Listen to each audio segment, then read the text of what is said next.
En vrai, ça fait 3 mois de suite que j'oublie d'arrêter mon abonnement Twitch. Mais vu il prend tout mon oseille alors que je mange des pâtes. Attendez, je vais juste répondre à ça. Les amis, pensez aux vacances d'autrui, non? Pense à mes vacances en juillet, s'il te plaît. Bah oui, quand même. Le prélèvement automatique, quelle fabuleuse invention. Merci à celui qui a inventé le prélèvement automatique. Prélèvement automatique, c'est comme les préservatifs. C'est pas automatique. C'est pas... On peut le prendre, on peut ne pas le prendre. Bonsoir à tous les copains, comment allez-vous? C'est quoi le programme? Bah écoutez, on va parler de Karim Benzema, on va parler de Raheem Sterling, on va parler de... On va parler de Véronique Rabiot. Et on devait vraiment... C'est bon, j'avais 16 ans quand je faisais les 11 des femmes de footballeurs, les 11 des sœurs de footballeurs. Me forcez pas à faire des 11 de daronnes de footballeurs. Vous allez me forcer, on va parler de Sancho, bien évidemment, qui a signé à Manchester United. Ça faisait 4 ans et demi qu'il devait signer à Manchester United. Il y a eu des petits problèmes d'avion. Après, il y a eu le Covid, donc voilà. Alors, on n'a pas stream hier, tout simplement parce que je vous avoue que je suis encore un peu sur le cul de me dire que l'équipe de France s'est fait éliminer par la Suisse, avec tout le respect qu'on a pour les petits Suisses. Ça fait bizarre, en fait, de se dire, genre, là, on n'est plus à l'euro, tu vois. En fait, je veux bien qu'on soit plus à l'euro, je veux bien qu'on se fasse éliminer, etc. Et là, l'euro, il a même pas commencé, tu vois. 8ème de finale, France-Suisse. Nous, on se voyait déjà aller sur les Champs-Élysées, dans les fan zones, se refiler le Covid entre nous, tu vois. On attendait ça. Quitte à avoir le Covid, on voulait l'avoir pendant un France-Belgique ou un France-Italie en demi-finale, tu vois. À la limite, on perdait là-bas, c'est pas grave. Et on ne peut pas, peut pas sortir comme ça 8ème de finale. Le groupe de la mort est sorti, les amis. Tout le monde est sorti. L'Allemagne est sortie, le Portugal est sorti, la France est sortie. Absolument, tout le monde est sorti. Alors, c'est vrai que je m'attendais pas vraiment à ce que l'Angleterre sorte tout simplement l'Allemagne. Mais on parlera notamment de cet assassin de Thomas Müller. Oui, l'Angleterre a sorti l'Allemagne. Franchement, big up. Big up, comme on dirait à Skyrock. Franchement, big up parce que je voyais pas l'Angleterre sortir l'Allemagne. Moi, j'ai toujours considéré que l'Angleterre est une nation surcotée. On ira se voir le résumé après parce que c'est vrai qu'hier, j'ai pas stream, donc on n'a pas pu se voir ça ensemble. Kane, c'est vrai que Kane ne fait pas un très grand euro. Je suis assez content pour lui qu'il ait marqué hier parce que quand t'es buteur comme ça... Bien sûr que la seule chose que t'attends, vous avez même pas vu. J'ai vu une vidéo du ministre anglais ou je sais pas, celui qui ramène à bouffer à Elisabeth II là, il a dit Kane enfin. Enfin tu vois, il l'a dit en anglais, mais pas vous faire la traduction. Kane n'est pas une fraude. Voilà, Boris Johnson. Kane n'est pas une fraude, mais c'est vrai que jusqu'à présent son euro n'était pas exceptionnel. Alors personnellement, je vous avoue que là, si rapidement on se fait un top des joueurs de l'euro en tête, j'ai franchement. Du côté de l'équipe de France, pour moi, il n'y a pas trop de débat. C'est pas la mère Rabiot, c'est Paul. Paul Pogba. Gagné. Pour moi, Paul fait partie du top équipe de France. Alors, c'est vrai que l'équipe de France n'a pas été exceptionnelle dans cet euro, même pas du tout. On n'a même pas eu le temps d'être exceptionnel. Paul Pogba, pour moi, est là. Il y a également, on en parlait juste avant, Renato Sanchez qui pour moi a fait un très bel euro alors qu'il n'était même pas titulaire à tous les matchs. Sterling qui a quand même fait un Müller compliqué. Müller qui n'a toujours pas marqué. Tu parles anglais? Ouais, je parle anglais.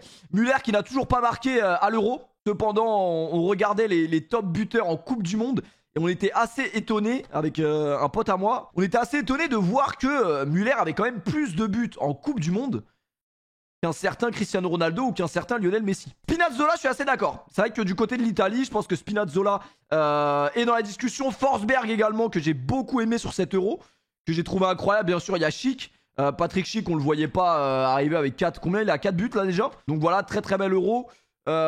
Isaac a fait un bon euro. Je pense pas qu'il est dans les tops quand même. Ouais, on boit la bouteille, frère. On boit la bouteille là, on n'a même pas fait la vaisselle. Il y a qui d'autre? Il y a Yarmolenko qui fait un très bon euro, moi je trouve. Yarmolenko, il y a Lukaku également. Depay. Ouais.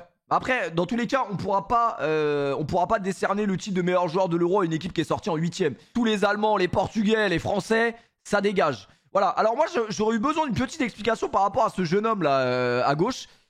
Comment Phil Foden n'était pas titulaire hier dans un match à élimination directe contre l'Allemagne? Je vous avoue que le coach là, j'ai un peu du mal à le cerner moi. S'ils vont au bout, bah il aura eu raison, tu vois. Mais j'ai un peu de mal à cerner les compos qu'il aligne à chaque fois. Éclaté avec l'Angleterre. Ouais, mais Foden, c'est quand même quelqu'un de bon, tu vois, je sais pas. Ouais, genre, il a pas fait un euro exceptionnel, donc on l'aligne plus du tout. Sancho, Sancho là il est déjà Sancho il est déjà lui il est déjà à Manchester hein. Il est où Sancho? Il est là. Sancho malheureusement je crois qu'il jouera pas plus que ça pendant l'Euro. Surtout que là l'Angleterre a sorti l'Allemagne donc ça va peut-être le conforter encore plus de ne pas aligner Sancho. Je trouve un peu dommage même pour des mecs comme Rashford. Pour moi Rashford tu vois moi je pense que je serais sélectionneur. Après voilà la différence entre les sélectionneurs de l'Angleterre et moi, c'est qu'on n'a pas le même métier quoi. Ce bon vieux Grealish également qui est rentré face à l'Allemagne, qui a fait toute la diff. Hein. Grealish, il est rentré, il a qualifié l'Angleterre pour les quarts de finale de l'Euro quand même. Un avis pour Véronique. Alors bien évidemment, on va revenir sur cette bonne vieille Véronique qui, on était quand même personnellement, j'étais un peu choqué de ce qui s'est passé hier. Ce qui est passé sur les réseaux sociaux. Alors à la base j'ai vu que c'était une actualité, que c'était ActuFoot qui avait sorti l'info. C'est quoi ce troll incroyable hein. On dirait vraiment par contre la... Vous voyez la sorcière dans Blanche-Neige et les 7 nains là? Attendez on va se la mettre histoire de voir. Vraiment la sorcière dans Blanche-Neige et les 7 nains genre. Et c'est exactement ça genre. Je suis exceptionnel vraiment. J'ai des références mon pote. C'est ça hein. C'est ça hein. Vraiment. Et encore je pense quand même que... Je pense qu'elle est moins...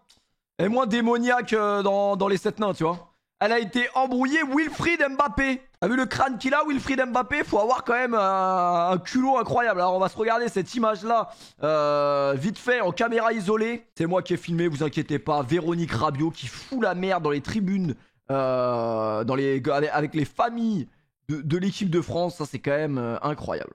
Vraiment. La mère, alors lui, on est prêt à tout pour les vues quand même, hein. C'est incroyable comment dans ce monde on est prêt à tout pour les vues. La mère de Rabiot insulte la mère de Kylian Mbappé. La mère de Kylian Mbappé elle était même pas au match. Mais bravo à lui, il a quand même fait 50 000 vues. Voilà, c'est pas mal en vrai de vrai. C'est pas mal du tout. Simplement dit que son fils avait pris la grosse tête et que c'était pas normal. Mais tu étais dans les tribunes toi? Qu'est-ce que tu nous racontes? Qu'est-ce que tu nous racontes toi? Tu étais dans les tribunes toi? Alors là regardez, il insulte la mère de Kylian Mbappé. Alors, en vrai de vrai, le conflit, ça aurait été que voilà, là, elle l'embrouille. Elle embrouille ce bon vieux Wilfried. Elle lui dit, mais ton fils, c'est vraiment qu'un sale petit con. Hein. Ton fils, c'est vraiment qu'un sale petit con, Wilfried. Faudra lui dire. Et vous voyez que le père de Mbappé réagit en mode... Vraiment, il réagit en mode... Mais qu'est-ce qu'elle a, elle? Ah ouais, non, vraiment, la honte. La honte, là. La honte, mais la honte pour Rabiot, carrément. La honte pour Rabiot, carrément. Alors, on va pas insulter les mères. Faut respecter toutes les mères au monde. C'est vrai que Véronique Rabiot, on l'entend un peu trop. Toutes les 3 semaines, on entend quelque chose sur la mère à Rabiot. C'est bon, elle casse les couilles. Vous savez que j'ai vu un tweet passer comme quoi Véronique Rabiot aurait déjà giflé Laurent Blanc. Alors je sais pas si c'est vrai, mais si l'info s'avère vraie, tu vois le périscope de Serge Aurier, c'est une fiotte. Ça prend peut-être encore un peu plus de sens.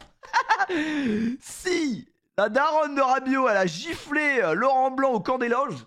J'ai vu passer ça hier. Bon, c'est la source, c'est peut-être Sabri parisien ou rien, encore une fois. Donc, bref, on va pas parler de l'équipe de France tout de suite. Même si c'est vrai qu'on pourrait mettre Karim Benzema dans les top joueurs de cet Euro.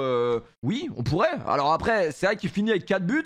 Il a eu un petit coup de moins bien, notamment c'était contre qui qu'il il a fait un match mauvais, on va dire que c'était contre la Hongrie. Après dans le jeu, moi je l'avais trouvé très très bon, même s'il n'avait pas forcément marqué, notamment contre l'Allemagne. Karim Benzema, après il y a eu son match contre le Portugal, après il y a eu son match contre la Suisse. Je sais pas si on peut dire que c'est le meilleur joueur de l'Euro, mais en tout cas, s'il y a bien un joueur qui a fait le taf en équipe de France pendant l'Euro, c'est clairement Karim Benzema et Paul Pogba, tout simplement. Et ça fait plaisir parce que j'ai pas vraiment vu passer des parallèles comme quoi tout simplement c'était la faute à Karim Benzema, même si attention, sur l'équipe 21 ils ont commencé à faire les débats. Oui, est-ce que Deschamps n'était pas perdu pendant cet Euro à cause du fait qu'il a cédé à la pression et qu'il a rappelé Karim Benzema? Mais bref, voilà. Mais en tout cas, la France a été plutôt unanime sur la prestation qu'a fait Benzema pendant cet Euro. Et bien évidemment, Karim Benzema va aller jouer la Coupe du Monde en 2022. Alors c'est vrai que depuis hier, on voit beaucoup de choses passer. Pogba qui insulte la mère à Varane, pas à Varane, à Pavard, ce qui est totalement mérité. Varane qui insulte Pavard également parce qu'il sait pas défendre. Caissier se moque d'un caissier. Mais non. Varane, moi j'ai trouvé... En vrai, je trouve qu'il y en a où ils ont été un peu durs avec Varane. Moi je trouve que Varane, j'ai pas trop quelque chose à lui reprocher sur cet Euro. Pavard, par contre, il y a des gros comptes à rendre. En vrai de vrai, Pavard, il y a des gros comptes à rendre. Ce que vous voulez faire, bien évidemment, quand vous sortez en 8ème de finale contre la Suisse, là, tous les médias vous font passer ça en mode ouais, il y a une mauvaise ambiance dans l'équipe, c'est tous des sales petits cons, machin. Oui, bah en même temps, c'est normal que des conflits éclatent quand tu te fais sortir par une équipe qui est même pas. C'est pas. Bon, voilà, c'est pas leur métier, voilà, je plaisante. Mais l'équipe de France, avec les talents qu'ils ont, ne peut pas se faire sortir en 8ème de finale de l'Euro par la Suisse, merde. À un moment donné, Pogba, à la fin du match, il a dû insulter la mère à Rabiot, qu'il a totalement mérité en plus de ça. Donc voilà, bien évidemment, il y a des tensions. Est-ce que ça remet en cause les chances de gagner la Coupe du Monde en 2022 dans un an? Absolument pas. Voilà, faut arrêter d'écouter les médias qui racontent tout et n'importe quoi, qui essayent de diviser absolument tout le monde et pour à la fin faire un parallèle avec oui, mais c'est parce qu'il y a Benzema. Hein. C'est vrai que quand il n'y avait pas Benzema, Pavard, on l'embrassait tous, on lui faisait des musiques. C'est qu'il a pas tort. C'est qu'il a pas tort. C'est vrai que Pavard, quand il n'y avait pas Benzema, quand même, si on fait le parallèle, Pavard, c'était une resta hein, dans les rues françaises. Hein. Ah, moi, je te l'aurais dit direct. Donc, est-ce que c'est peut-être à cause de Benzema? Peut-être. Hein, voilà ce que les médias vont essayer de nous faire croire pendant quelques semaines. Je pense que la Suisse, on s'est fait piéger. C'était un guet-apens. C'était un guet-apens de ouf et on s'est fait piéger. Et bien fait pour nous.